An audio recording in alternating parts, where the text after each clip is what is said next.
Well, today the Dallas City Council set themselves up for a potential legal fight. In a split vote, 8-7, the council decided to ban a sex expo from the K. Bailey Hutchison Convention Center. Exotica caused a lot of controversy last year when it hosted its event there last year. Despite protests, the event went on. Well, this year, Mayor Rawlings pushed to ban it. He had help from billionaire Ray Hunt. The concern that pornography promotes human trafficking and violence against women.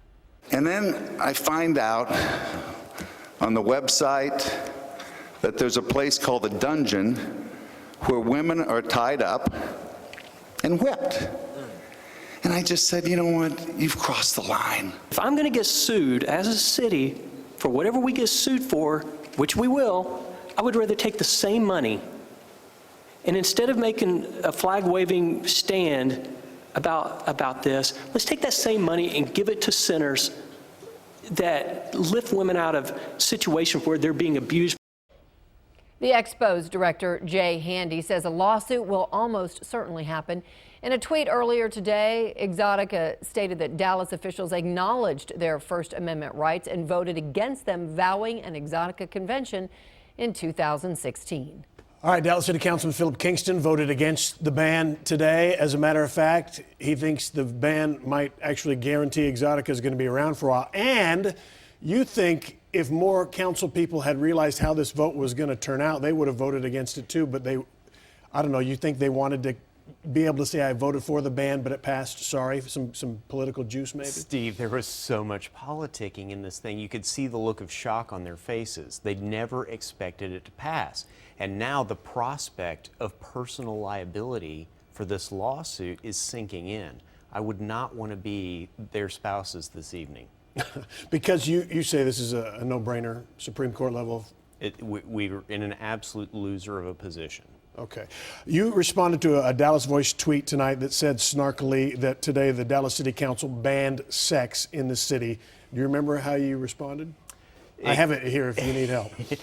Except for our own ability to screw ourselves, I think I might have said, please, please, no one call my grandmother. Yeah, that's what you said, exactly. So good memory. But you're saying Dallas City and taxpayers are going to have to pay. Basically, that's what you're saying. There's no question. I wish I had sunnier news. I wish I could make light of this. This was a very serious vote. This was a vote about if you desire to be free, you have to offer freedom to people with whom you disagree. And the Dallas City Council, all of us having sworn an oath to protect that principle that's enshrined in the Constitution, voted against it. And this is, you think this is a litigious group, the Exotica group, and it sounds like they are. I'm going to show a tweet from Exotica tonight saying simply, lawyer up, hit the gym, delete Facebook. I'm not sure what those last two are about, but I know what lawyer up is. Hashtag Dallas 2016. I know what delete Facebook means. Tell me. It means that in discovery in the lawsuit, they'll ask for all of our Facebook records to see what braggadocio those of us who voted for it might have sent out as red meat to our political followers. That's interesting. Okay, so City of Dallas loses this lawsuit. City of Dallas loses this lawsuit, and my impression in talking to these guys is that they've been very successful in litigation before and that it's become part of their business model. They're almost daring people to ban them. So the vote was 8-7, some powerful people. You saw the video on the front row, Ray Hunt, K. Bailey Hutchison, whose name is on the building. They say this convention hurts Dallas's brand and degrades women. Do you understand some of their discomfort with Exotica? Of course I do. I'm not comfortable with Exotica either. I'm not cheering for this group. The point is, if you have a public convention center, there are very clear rules. You don't get to discriminate against people you don't agree with. It could be worse than Exotica, Steve. It could be neo-Nazis. It could be people with truly dangerous proclivities and messages. And we couldn't say no. And the question really is, do we want to be in the public convention center business? Ray Hunt, sitting in that audience today, owns all of the property around the convention center and is pushing us to borrow $300 million to expand it. The guy wants to profit from the conventions, but when we pick one that he doesn't like, he's going to subject us to ruinous legal bills, kicking it out. How do you go about getting rid of the convention center? Are cities across the country starting to get out of the convention center business?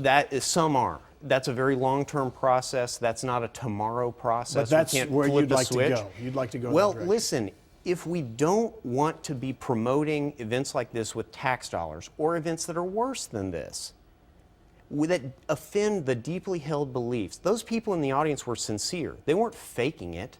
They're offended. They have a right to have their views protected by the city, but that means that we can't be in the public convention center business. And the same group sued Secaucus, New Jersey, and they got a settlement, and they moved to another place in town that wasn't a city run. I guess I want to circle back very quickly to why you think Exotica is going to be here for a long time because of this. Well, because of the free publicity that we've provided to them, Steve. I mean, I think that if I were a promoter of an event and I could rile up some people to clutch their pearls and say, oh, mercy me, then I might generate some earned media, as we call it in my business. And they have earned it. Right. We'll see where this goes, I guess. Just happened today. We'll see what happens next. Councilman Kingston, thank you very much. Thanks, Steve.